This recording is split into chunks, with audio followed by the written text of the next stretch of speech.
आदाब, मैं नीता सिंह हाजिर हूँ हिंदुस्तान की सियासी, समाजी और इक्तिसादी सूरत हाल पर खास प्रोग्राम लेकर। ये है इंडिया।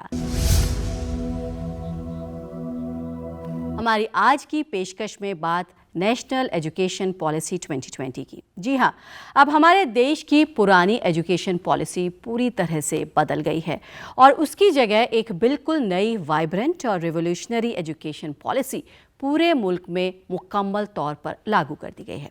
जाहिर है इसका मकसद उस एजुकेशन पॉलिसी को बदलना था जो हमारी आज की ज़रूरतों और हमारे बच्चों की तमन्नाओं को पूरा नहीं कर पा रही थी। तो क्या है इस नई एजुकेशन पॉलिसी की खूबियाँ और कैसे ये पॉलिसी हमारे आज के समाज की ज़रूरतों के लिहाज से इम्पॉर्टेंट है, साथ ही इससे जुड़े इंस्टीट्यूशंस क्या कर रहे हैं तैयारियाँ, इसी पर बात करने के लिए हमारे साथ स्टूडियो में मौजूद हैं दो खास मेहमान। NCERT से प्रोफेसर उषा शर्मा और CIET NCERT में assistant professor doctor Abhay Kumar. नमस्कार। आप दोनों का हमारे स्टूडियो में वेलकम है।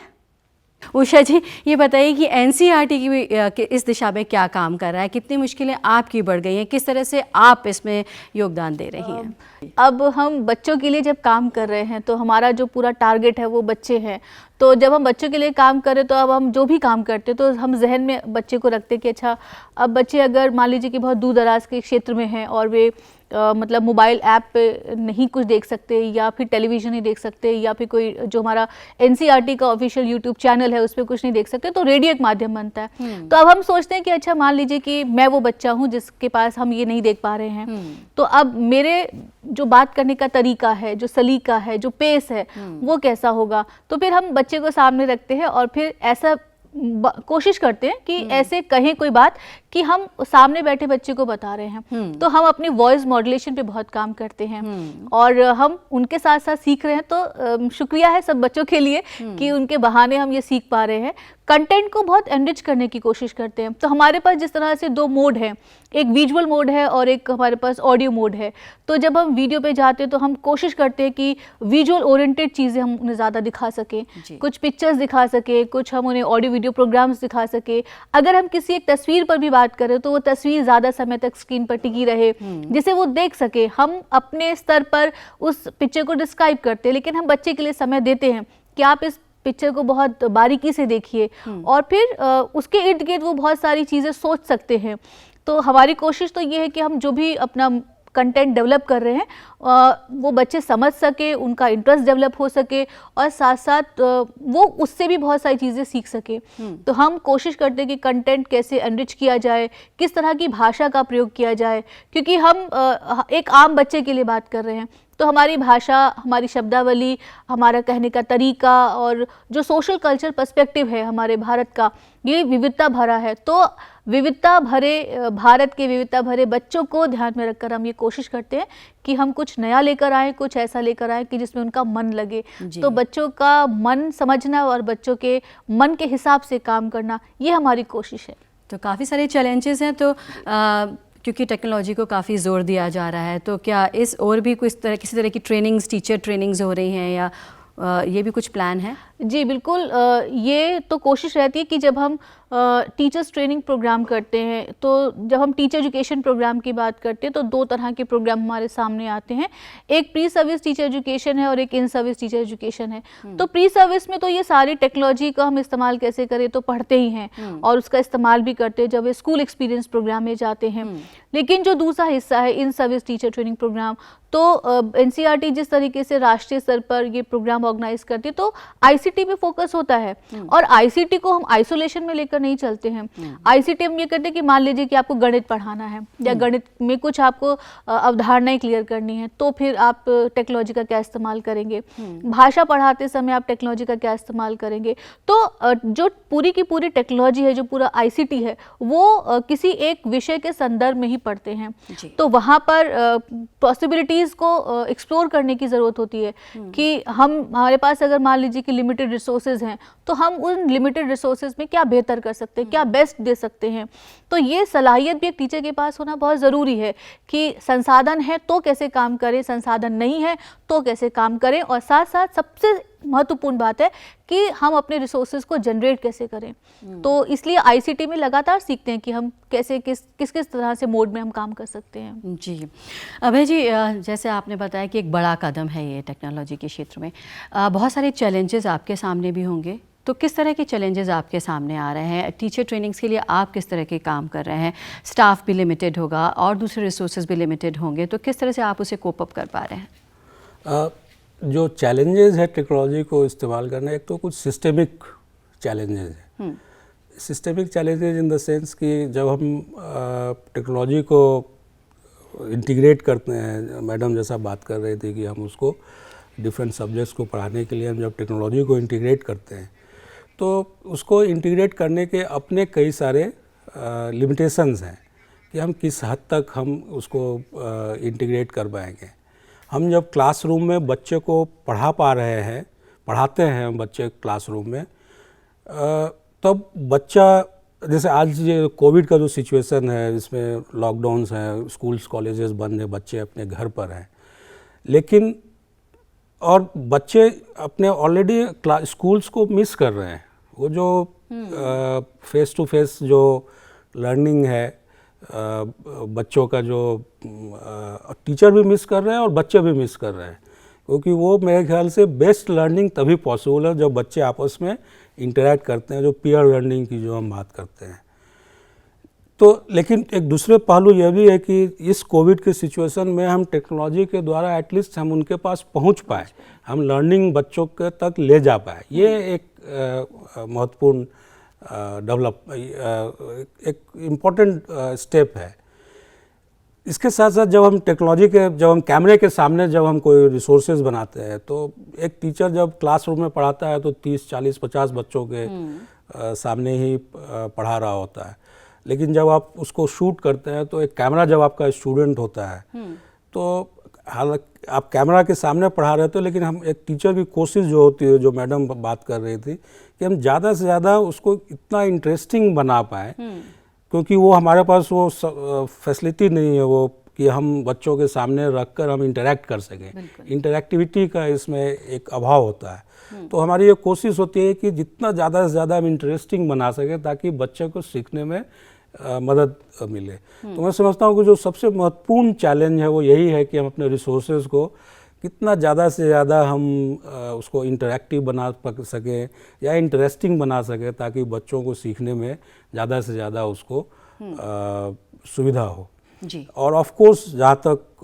और जो चीज़ें जिसकी आप बात कर रही थी, ह्यूमन रिसोर्सेज और वो सब तो लगा ही रहेगा, वो है भी, और उसके द्वारा उस लिमिटेशंस में ही भी है, और कई चीज़ें हम लोग कर भी रहे हैं। किसी बड़े वैज्ञानिक ने कहा है कि अच्छे साइंटिस्ट तभी बनते हैं जब लैब बहुत ख़राब हालत में हो।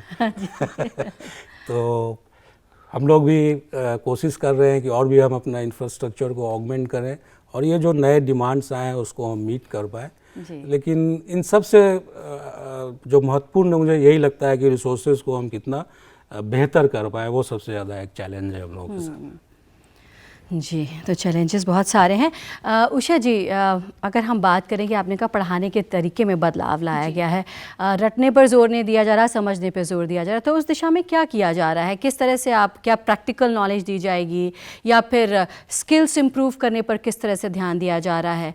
क्या वोकेशनल ट्रेनिंग की जैसे बात सुन रहे हैं उस पर जोर दिया जा रहा है? तो किस किस तरह की टेक्निक्स आप यूज़ करने वाले हैं? जी, तो जब हम किसी एक कक्षा की बात करते हो, जैसे अभय जी ने कहा कि हम बच्चों को बहुत मिस कर रहे हैं, और एक टीचर जब बहुत प्यार से गाल सहलाती किसी बच्चे का, तो वो भी हम मिस कर रहे हैं। लेकिन हमारी पूरी शिक्षा पद्धति में ये ज़रूरी है कि बच्चे ऐसे कुशलताएं या ऐसे हुनर अपने अंदर विकसित कर सके ताकि वे आगे किसी व्यवसाय को चुन सकें। तो उसकी जो पूरी पढ़ाई लिखाई, उसका जो पूरा अभ्यास है, उस पर ज़्यादा फोकस है, जिसे हम प्री वोकेशनल एजुकेशन कह रहे हैं। और दूसरी बात यह है कि अब रटने पर बल नहीं है, रटने पे तो कभी किसी पॉलिसी ने बल नहीं दिया, लेकिन हाँ, अब हम जिस तरह से, जैसे एनसीईआरटी ने अभी निष्ठा ट्रेनिंग प्रोग्राम ऑर्गेनाइज किया है एक राष्ट्रीय स्तर पर, और कई लाख टीचर्स तक हम पहुंच पाए हैं, कई हज़ार हम जो की रिसोर्स पर्सन्स हैं स्टेट्स के, उन तक पहुंच पाए हैं। तो उसमें यही ट्रेनिंग हम देने की कोशिश कर रहे हैं, ये कैपेसिटी बिल्डिंग की बात हम कर रहे हैं। कि एक टीचर अपने क्लासरूम में किस तरह से बच्चों के साथ कनेक्टिविटी डेवलप कर सके, कनेक्शन डेवलप कर सके, एक आत्मीय रिश्ता बना सके, विषय की प्रकृति को हम समझ सकें और विषय की प्रकृति के हिसाब से बच्चों में जो क्रिटिकल थिंकिंग है वो डेवलप कर सकें, बच्चे एक रचनात्मक मानव के रूप में विकसित हो सकें और एक अच्छे ह्यूमन बीइंग बन सकें। हम क्रिएटिविटी की बात भी कर रहे हैं, क्रिटिकल थिंकिंग की बात भी कर रहे हैं, क्रिएटिव थिंकिंग की बात भी हम लगातार कर रहे हैं। एक अच्छे सोशल ह्यूमन बीइंग बन सकें, उनमें सहयोग हो, करुणा हो, नैतिकता हो, तो इन सब कुशलताओं की और मूल्यों की बात भी हम कर रहे हैं। तो हम आइसोलेशन में देखने की कोशिश नहीं कर रहे हैं। हमारी जो पूरी शिक्षा व्यवस्था है वो बच्चे को एक पूर्ण व्यक्तित्व के रूप में स्वीकार करती है और उसी पूर्ण व्यक्तित्व के रूप में स्वीकार करते हुए शिक्षा भी होलिस्टिकली जो अप्रोच है, होलिस्टिक अप्रोच है, उसकी तरफ ज़्यादा गौर दे रही है। तो पूरी शिक्षा व्यवस्था में ये किया जा रहा है कि बच्चे कोई हुनर सीख सकें, चाहे वो बढ़ई का काम करना है, बढ़ईगिरी है, कोई आर्ट सीखना है, कोई चित्रकला सीखनी है। हमारे इतने जो व्यवसाय हैं, जो फोक आर्टिस्ट हैं, वो इतनी खूबसूरती से काम करते हैं, तो कोई बच्चा अगर चाहे तो उस कला को भी अपने व्यवसाय का हिस्सा बना सकता है। तो जो हमारी पारंपरिक विरासत है, उस विरासत को भी हम व्यवसाय से जोड़ सकते हैं। और जो पूरी भाषा का मामला है कि आप शास्त्रीय भाषाएं भी सीखें, तो भाषाओं में जो ज्ञान है, जो ज्ञान राशि है, हम उस तक भी पहुंच सकते हैं। तो पूरी पॉलिसी का मतलब यही है कि बच्चे अपनी ज़िंदगी को बेहतर तरीके से, सार्थक तरीके से जी सकें। और क्योंकि अब अगर हम भारतीय संविधान को भी देखें तो जो उसका आर्टिकल 21 है वो हमें जीने का अधिकार देता है और ठीक उसी के साथ 21A आर्टिकल हमें शिक्षा का अधिकार देता है।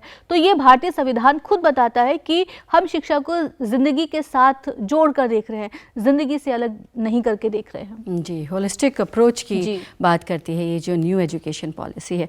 अभय जी, आपने बताया कि क्या चैलेंजेस है, साथ ही हमने जिक्र किया कि टीचर्स की ट्रेनिंग किस तरह से होनी चाहिए। क्या उस दिशा में भी कुछ काम हो रहा है, उस भी कुछ काम हो रहा है कि कैसे टेक्नोलॉजी सेवी बनाया जाए टीचर्स को, क्योंकि उनके हाथ में काफ़ी कुछ रहने वाला है? मैडम ने जिस इनिशिएटिव का जिक्र किया, इसको हम लोग निष्ठा बोलते हैं, उसका भी एक फुल फॉर्म है, national initiative for school heads and teachers holistic advancement. एक लंबा सा नाम है, छोटे में वो हम लोग उसको निष्ठा बोलते हैं। तो ये निष्ठा प्रोग्राम जो है वो भी वन नेशन वन ट्रेनिंग जो परिकल्पना है उसके तहत पिछले साल ही शुरू हुई थी। और इसमें हम 2 स्टेज में और हम करने का हमने प्रयास किया कि हम पहले की रिसोर्स पर्सन्स को हर स्टेट में हम ट्रेनिंग देंगे और वो की रिसोर्स पर्सन फिर इन टर्न अपने अपने स्टेट्स में, अपने अपने डिस्ट्रिक्ट्स में सारे टीचर्स को ट्रेनिंग देंगे। तो प्रयास ये था कि हम पूरे देश में हर टीचर को इस मॉडल में हम ट्रेन कर पाए। और उस ट्रेनिंग का एक इम्पॉर्टेंट कंपोनेंट था आईसीटी का इस्तेमाल। आईसीटी को कैसे इंटीग्रेट कर सकें टीचिंग लर्निंग में। बात सिर्फ इसकी ही नहीं है कि हम सिर्फ ज़्यादा से ज़्यादा आईसीटी का इस्तेमाल करने की बात नहीं है। मेरे समझ से टेक्नोलॉजी का इस्तेमाल हमें तभी करना चाहिए जब, यदि हम एडुकेशन की बात करें, जिससे हमें लर्निंग में फ़ायदा हो। कई बार हम देखते हैं कि हम टेक्नोलॉजी का for the sake of using technology हम टेक्नोलॉजी इस्तेमाल करते हैं, उसकी भी ज़रूरत नहीं है। हमें टेक्नोलॉजी का इस्तेमाल तभी और वहीं करना चाहिए जहाँ पर कि इसके इस्तेमाल से डिसाइडेडली हम देख पा रहे हैं कि इससे बच्चों के सीखने में फ़र्क पड़ रहा है और वो बेहतर उससे सीख पा रहे हैं। तो अब वो जो इंटीग्रेशन की बात है, टेक्नोलॉजिकल इंटीग्रेशन की, तो ये जो निष्ठा ट्रेनिंग है इसमें हमने एक आईसीटी एक इम्पॉर्टेंट कंपोनेंट था जो हम टीचर्स को ट्रेनिंग दे रहे थे। हालांकि फिर जब ये कोविड का सिचुएशन, जब लॉकडाउन हुआ, तो वो जो फेस टू फेस ट्रेनिंग था वो बंद हो गया। और अभी फिर ये जो हम दीक्षा जो पोर्टल की बात कर रहे हैं, इस पर हम निष्ठा इसी वो प्रोग्राम, ट्रेनिंग प्रोग्राम कंटिन्यू कर रहा है। अब हम ऑनलाइन ट्रेनिंग सारे टीचर्स को दे रहे हैं, देने की बात है। ऑलरेडी एक स्टेट में कुछ एक स्टेट में हमने शुरू भी किया है। तो और धीरे धीरे हमने अभी तक एलिमेंट्री किया था, आने वाले दिनों में हम सेकेंडरी टीचर्स को भी हम ट्रेनिंग करेंगे। और इन तमाम ट्रेनिंग्स में जो आईसीटी का जो कंपोनेंट, टेक्नोलॉजिकल कंपोनेंट जो है, ये टेक्नोलॉजी का इस्तेमाल कैसे हम एक बेहतर पठन पाठन के लिए कर सकें, उसका हमारा खासा ध्यान रखा गया है। एक मॉड्यूल ही है इस चीज़ को करने के लिए। जी, उषा जी, अगर इंक्लूसिव एजुकेशन की बात करें तो अगर लड़कियों की शिक्षा की बात करें, अगर दिव्यांगों की बात करें तो किस तरह से उस पर ध्यान रखा गया है? कोई भी अगर शिक्षा की बात करते हैं और उसकी सार्थकता इसी में है कि वह सबको लेकर चलती है, सबको साथ लेकर चलती है, तो शिक्षा की जो अपनी मूलभूत प्रकृति है वही समावेशी है उसकी प्रकृति। शिक्षा कभी किसी को छोड़कर नहीं चलती। हम सबका साथ और सबका विकास की बात जब करते हैं तो लगता है कि बहुत सारे बच्चे जो किसी वजह से इस फॉर्मल स्कूलिंग से अगर दूर रह गए हैं तो उनको शामिल किया जाए। शिक्षा को हासिल करने के, प्राप्त करने के कई तरीके हैं, तो न्यू एजुकेशन पॉलिसी हर तरह के बच्चों पर ध्यान देती है। चाहे वो लड़कियों की बात है जो दूर दराज के क्षेत्रों में रहती हैं, जिन्हें बहुत, अगर वो हायर एजुकेशन में जाना चाहती हैं तो उन्हें बहुत कई मीलों दूर जाना पड़ता है, तो ये शिक्षा उनके बात भी करती है। दिव्यांगजनों के लिए भी ये शिक्षा बात करती है। हम किस तरह से किस किस तरह के संसाधनों का विकास कर सकते हैं, किस किस तरह के संसाधनों को टीचर्स के लिए, बच्चों के लिए, और उस पर पूरी ट्रेनिंग हो। टीचर्स की कैपेसिटी बिल्डअप करना बहुत ज़रूरी है कि इसका इस्तेमाल कैसे करेंगे। तो ये राष्ट्रीय शिक्षा नीति उन बच्चों के लिए भी काम करती है। और ये भी समझना ज़रूरी है कि जो बच्चे भाषा के मामले में भी कई बार अलग हो जाते हैं पूरी शिक्षा व्यवस्था से, और ये शिक्षा जब ये कहती है कि बच्चे की मातृभाषा को शिक्षा का माध्यम बनाया जाए, तो ये जो भाषाएं हाशिए पर चली गई हैं, यानी कि जिन भाषा का प्रयोग ज़्यादा नहीं होता है, और बहुत सारे ऐसे समुदाय हैं जो उनकी अपनी जो भाषा है वे उसे अपनी भाषा कहने से कतराते हैं, क्योंकि हमने उनकी आवाज़ को कहीं ना कहीं दबाने की कोशिश की है, या वो बिना प्रयास के दब गई हैं। जब कोई आवाज़ सुनी नहीं जाती तो वो दब जाती है। तो ये न्यू एजुकेशन पॉलिसी उस खामोशी की संस्कृति को तो तोड़ती है, बल्कि बच्चों की जो भाषा है, बच्चों को आवाज़, उनके स्वर, उनको सुनने की कोशिश है और उन्हें आवाज़ देने की कोशिश करती है।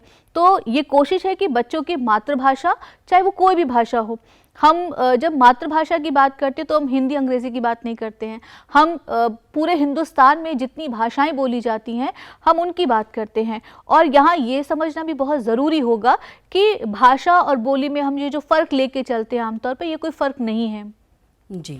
भाषा वैज्ञानिक लिहाज से देखा जाए तो हर भाषा अपने आप में एक अर्थपूर्ण व्यवस्था है। ये अर्थपूर्ण व्यवस्था हिंदी, तमिल, कन्नड़, मलयालम में जिस तरह से है, यही अर्थपूर्ण व्यवस्था एक ट्राइबल लैंग्वेज में भी है, जिसे हम आदिवासी या जनजातीय भाषा कहते हैं। चाहे वो महाराष्ट्र की कोरकू भाषा हो, या फिर झारखंड की संथाली, खड़िया, या फिर हो भाषा हो। तो उन भाषाओं में, यानी कि बच्चे जिन भाषाओं के समाज से आ रहे हैं, उन भाषाओं में ही बच्चों को विज्ञान पढ़ाया जाए, गणित पढ़ाया जाए, समाजिक विज्ञान पढ़ाया जाए। अगर ऐसा हम कर पा रहे हैं, और ऐसा होना चाहिए, और ये पॉलिसी इस पर बहुत बल देती है कि कम से कम प्राथमिक स्तर पर, नहीं तो जो 8वीं स्तर तक या उसके बाद के भी स्तर हैं पढ़ाई के, वहाँ बच्चों की मातृभाषा में उन्हें ये दे दिया जाए, तो बच्चों का जो दोहरा संघर्ष है वह समाप्त होता है। अब आप मान के चलिए कि हमारी और आपकी बातचीत एक ठेठ हिंदुस्तानी भाषा में हो रही है, और अगर हम किसी दूसरी भाषा में कहें कि आज से आपको सिर्फ कोरकू बोलना है, तो आप समझेंगे कि कोरकू में मैं सवाल कैसे पूछूंगी, क्योंकि कोरकू भाषा में कोई शब्द आपके जहन में आएगा ही नहीं। और तो जब बच्चे अपनी भाषा से अलग किसी दूसरी भाषा में कोई विषय पढ़ते हैं, गणित पढ़ते हैं, विज्ञान पढ़ते हैं, सामाजिक विज्ञान पढ़ते हैं, तो उनका दोहरा संघर्ष है। एक संघर्ष उस भाषा को समझने का है कि ये जो हम भाषा सुन रहे हैं तो इसमें इसका मतलब क्या है, ये क्या कहा जा रहा है। और दूसरा संघर्ष है कि अवधारणाओं को समझना, यानी कि जो विषय हम पढ़ रहे हैं उसकी अवधारणाओं को समझना।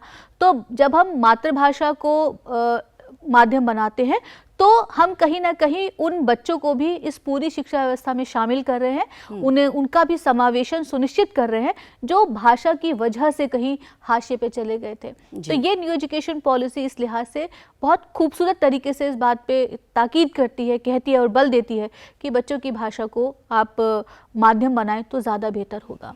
जी, तो आपने बताया किस तरह से इंक्लूसिव एजुकेशन है ये। और अभय जी, जैसे कहा जाता है कि need is the mother of invention, तो अभी जो पेंडेमिक रहा तो सभी, चाहे बड़े हों बच्चे हों, सब टेक्नो सेवी हो गए हैं। लेकिन आगे आने वाले फ्यूचर में कि बच्चों के लिए क्या कुछ उनके करिकुलम में कुछ इस तरह का रखा जाने वाला है जो कि वो टेक्नोलॉजी और बेहतर तरह से समझ सकें, जान सकें, पढ़ सकें? इसमें एक तो जनरल बातें हैं कि बच्चे ऑलरेडी टेक्नोलॉजी को, जैसे कई सारे रिसर्च हमें बताते हैं कि बच्चे के पास आज के तारीख में आप बच्चे को आप जो चीज़ हम लोग बहुत बड़े होकर सीखे, बच्चे आज बहुत कम उम्र से लैपटॉप स्विच ऑन करना से लेके वो कई सारी चीज़ें वो कर सकते हैं। तो टेक्नोलॉजी के बारे में ये है, कंप्यूटर के बारे में ये है कि आप जितना ज़्यादा आप उसके साथ इस्तेमाल करेंगे उतना ज़्यादा आप वो टेक सेवी होते जाएंगे। तो ज़रूरत यह है कि हम कितना ज़्यादा उनको ये मुहैया करा सकें। जहाँ तक करिकुलम में कुछ बदलाव की बात है इस नए राष्ट्रीय शिक्षा नीति 2020 में, उसमें एक जो बात कही गई है वो कोडिंग की गई है कि 6ठी क्लास के ऑनवर्ड जो है हम कोडिंग हम करिकुलम में लाएंगे। इसको लेके कई सारे बातें हो रही, कुछ इश्यूज़ हैं। वो इश्यूज इस तरीके से हैं कि जहाँ हमारे देश में अभी मैथमेटिक्स जो है वो सबसे बड़ा एक फियर की तरह बच्चों के सामने है। वो सबसे ज़्यादा यदि स्कूल के किसी सब्जेक्ट से घबराता है तो वो गणित है। तो जहाँ गणित का ये सारे इश्यूज हैं मैथमेटिक्स एडुकेशन में, वहाँ पर हम यदि कोडिंग लाने की बात करें तो ये थोड़ा सा आउट ऑफ सिंक लगता है। लेकिन मैं ये मानता हूँ कि दो तीन बातें हैं इसमें कि एक तो कि ऑलरेडी जो सॉफ्टवेयर के फील्ड में इंडियंस का एक बहुत बड़ी भूमिका रही है दुनिया के लेवल पर उसके डेवलपमेंट में। सिर्फ हिंदुस्तान में नहीं, बाहर के जो लीडिंग कंट्रीज़ हैं यूरोप, यूएसए में, वहाँ पर भी इंडियंस काफ़ी आगे हैं जो सॉफ्टवेयर के डेवलपमेंट में। तो जब ये एक बैकग्राउंड है और उसके साथ साथ कई देश में ऑलरेडी स्कूल लेवल पर ही कोडिंग की शुरू कर देते हैं, कोडिंग अपने करिकुलम में। और जो तीसरी जो बात है जो मैडम शुरुआत में बोल रही थी कि जो फाउंडेशनल लिटरेसी और न्यूमरेसी को स्ट्रेंथन करने की बात है कि इस पॉलिसी में जो फाउंडेशनल लिटरेसी है और जो फाउंडेशनल न्यूमरेसी है उसको स्ट्रेंथन करने का, और वो एक इवेंचुअली वो एक मिशन की तरह जो है वो शुरू होने वाला है। यानी कि हमारा प्रयास होगा कि मेरे ख्याल से 2025 तक में हम हर बच्चों को जो फाउंडेशनल लिटरेसी और न्यूमरेसी का जो बेसिक चीज़ें हैं वो हम सिखा देंगे। तो ये यदि ये तीन जो बात है कि यदि फाउंडेशनल लिटरेसी न्यूमरेसी यदि मजबूत होगा, दुनिया में ऑलरेडी हमारे इंडियंस का एक बहुत इम्पॉर्टेंट रोल रहा है सॉफ्टवेयर के डेवलपमेंट में। और जो तीसरी बात यह है कि दुनिया भर में कई सारे लीडिंग डेवलप्ड कंट्रीज जो है स्कूल्स में वो ऑलरेडी कोडिंग शुरू कर दिए हैं। तो मुझे लगता है कि हमारे देश में भी यदि ये शुरू हो तो इसमें कोई बहुत बड़ा कोई प्रॉब्लम नहीं है। हम लोग करना चाहिए, फिर देखेंगे कैसे जो रास्ते में कठिनाइयाँ आएंगी उसको हम लोग रिजॉल्व करेंगे। अभय जी, पैंडेमिक की वजह से सबका ध्यान इस पे गया कि कैसे ऑनलाइन एजुकेशन होनी चाहिए, टेक्नोलॉजी को किस तरह से बढ़ावा देना चाहिए इस क्षेत्र में। लेकिन एक बार जब स्कूल रेगुलर हो जाएंगे सब, फिर उसके बाद किस तरह का स्कोप आपको इस फील्ड में दिखाई देता है? यस, यह भी एक इम्पॉर्टेंट इशू है कि जब स्कूल जब रेगुलर होने लगेगी तो क्या हम इसी तरह के टेक्नोलॉजी की परिकल्पना करते हैं क्या? मैं समझता हूँ कि है टेक्नोलॉजी की ज़रूरत, और वो ऑफ कोर्स इस पैंडेमिक में हम बहुत कुछ कर पाए वो तभी संभव था जबकि हमारी ऑलरेडी एक तैयारी थी। जैसे कि हमारे पास स्वयं प्रभा इनिशिएटिव्स के तहत ऑलरेडी 32 चैनल, तो पहले 32 था, बाद में 34 चैनल और 2 चैनल और बढ़ाया गया था।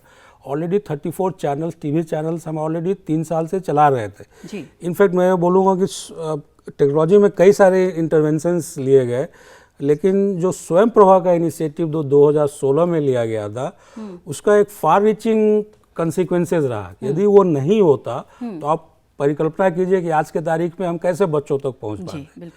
तो वो उसका एक जो स्वयं प्रभा इनिशिएटिव मैं खास तौर से मानता हूँ कि एक बहुत बड़ा इम्पैक्टफुल इनिशिएटिव रहा भारत सरकार का, क्योंकि उसके बाद ही जैसे ही ये पैंडेमिक शुरू हुआ हम उसका इस्तेमाल करके हम बच्चों तक पहुंच पाए, हम अपने लर्निंग को हम बच्चों तक ले पाए। एनसीईआरटी ने अल्टरनेटिव एकेडमिक कैलेंडर बनाया जिसके बेसिस पर हमने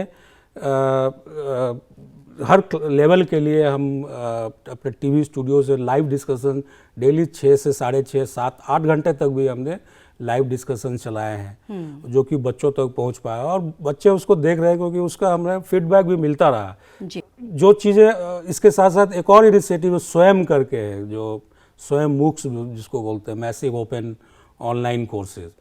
हालांकि उसका इम्पैक्ट ज़्यादा हायर एजुकेशन के लिए वो ज़्यादा रेलिवेंट है क्योंकि वो जो मूक की परिकल्पना ऐसे है कि जो चीज़ें जैसे क्लासरूम का अपना लिमिटेशन होता है, आप 40-50 बच्चे ही पढ़ सकते हैं, लेकिन मूक के द्वारा एक ही क्लास में हज़ारों की संख्या में एक साथ बच्चे पढ़ सकते हैं। जी। तो और ये ज़्यादा रेलिवेंट हायर एजुकेशन में है। जी। स्कूल एजुकेशन में हम अभी भी चाहते हैं कि बच्चे स्कूल आएँ, हम ये नहीं चाहते हैं कि हम टीचर को रिप्लेस कर दें। हाँ। या हम ऑनलाइन एजुकेशन ही बच्चों को दें।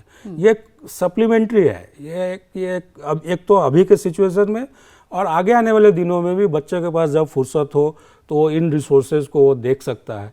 लेकिन हम अभी भी मानते हैं कि स्कूल ही में ही बेहतर टीचिंग लर्निंग हो सकती है। तो हम चाहते हैं कि बच्चे स्कूल में आए। तो स्वयं मूक्स में भी हमने स्कूल एजुकेशन के लिए 11वीं 12वीं के लिए भी हमने कई सारे कोर्सेज अभी भी चल रहे हैं वो कोर्सेज। तो पैंडेमिक के समय ये सारे चीज़ हम पैंडेमिक के समय इसलिए कर पाए क्योंकि वो पहले से अवेलेबल थे। तो अभी भी मैं समझता हूँ कि ये फ्यूचर को कोई जानता नहीं है जी। तो एक तो यह है कि ये सारे चीज़ रेलिवेंट रहेंगे क्योंकि टीचिंग लर्निंग में कि बच्चा कैसे सीखते हैं और कैसे उसको लर्निंग को और बेहतर किया जा सकते हैं, उसमें भी टेक्नोलॉजी का एक बड़ा रोल हो सकता है। बिल्कुल, यही उम्मीद करते हैं। उषा जी, आप स्टूडियो में आए, अभय जी आप स्टूडियो में आए, आप दोनों का स्टूडियो में आने के लिए और इतनी सारी इन्फॉर्मेशन देने के लिए आप दोनों का बहुत बहुत धन्यवाद। तो उम्मीद करते हैं हमारे व्यूअर्स को काफ़ी जानकारी मिल पाई होगी कि आखिर न्यू नेशनल एजुकेशन पॉलिसी है क्या। हमारी इस खास पेशकश में आज बस इतना ही। हमारे इस खास प्रोग्राम पर आप भी अपनी राय दे सकते हैं। हमारी ईमेल आईडी है ddurduspecials@gmail.com। फिलहाल हमारी पूरी टीम को दीजिए इजाज़त। आदाब।